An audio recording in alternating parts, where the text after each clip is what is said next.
Good morning, Vinton-Shellsburg staff. This is Myra Hall from Grant AEA. I serve Vinton-Shellsburg as school improvement support. And the reason for this screencast is to share with you information about the course that will be provided on site as part of Vinton-Shellsburg's professional development for the rest of the year. Kim Meyer, Jody Hocker, Whitney Bowen, and I have collaborated to put together this course plan, and we are sharing the responsibilities as instructors on record. I put together a one-pager for our reference and for your reference as well that explains the course content and the outcomes.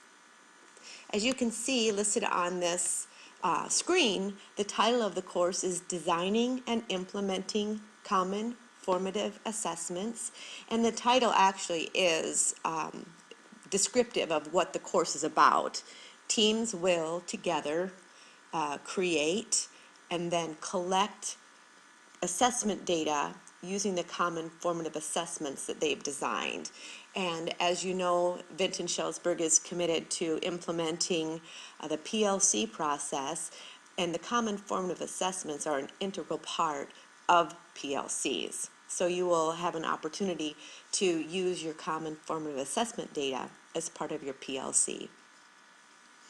Along the left-hand column, we have listed the session numbers, when they're happening, and the amount of time that will be involved. And you can see session 1 is on February 6th, which will be a review of the A-team work that has occurred so far this year, and aligning that to the work that will occur on February 16th, when national presenter Chris Jakasic will be spending the day at Vinton sharing with us how to create proficiency scales, rubrics, scoring guides, how to design common formative assessments and check for alignment, for validity, reliability, accessibility, and she will also get into rigor, which is a way to make sure that your instruction and assessment are aligned in the cognitive complexity that we are asking students to perform.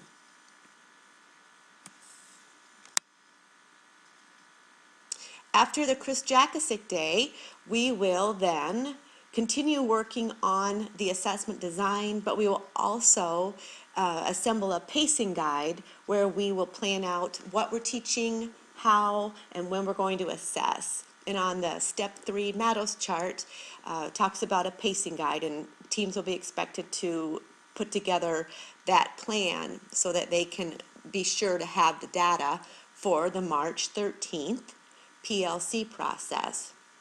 On March 13th, we anticipate being ready to engage in the PLC process, which is the roadmap that the A-team shared in September.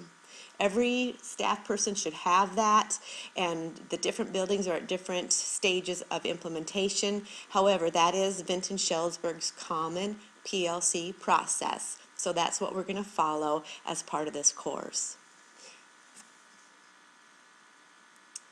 Between March 13th and the next session, which is May 1, there's a lot of time there. So we have decided that teams will, on their own, engage in a monitoring meeting where they examine their progress, their student response to their instruction, and make any course corrections needed, so that on May 1st, when we again engage in the PLC process, teams will be ready to examine the data and determine how well the instruction provided did lead to student learning of the intended outcomes.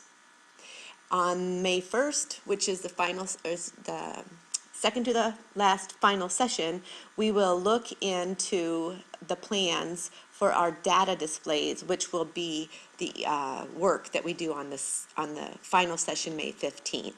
At that session, teams will present their work, their common formative assessments, and their PLC progress in a data display, which will serve to summarize the work and be a launch pad for what's to come. Again, I appreciate that you take time to listen to this. When I get the form the code for registration from the Grantwood AEA PD office. We will send that to you electronically. The registration will happen online, and you'll have a specific code for this class. Whether you want to take the class for recertification credit, graduate credit, or no credit, we ask that each person register online. When you go onto the form online, it'll ask you what kind of credit you want, and you can choose no credit if that's the case. And the reason for this is that Grantwood AEA keeps information on participation levels, and you will get a record of your particular professional development participation. Usually in June, the PD office sends out those records. So that's a very handy way to keep track of your own professional learning. If you have any questions, please don't hesitate to send an email or ask Kim, Jody, or Whitney, and we will together make sure that everyone knows what's expected and has their questions answered. Thank you much. I wish I could be there with you today, but I will see you in the very near future. Have a great day. Bye-bye.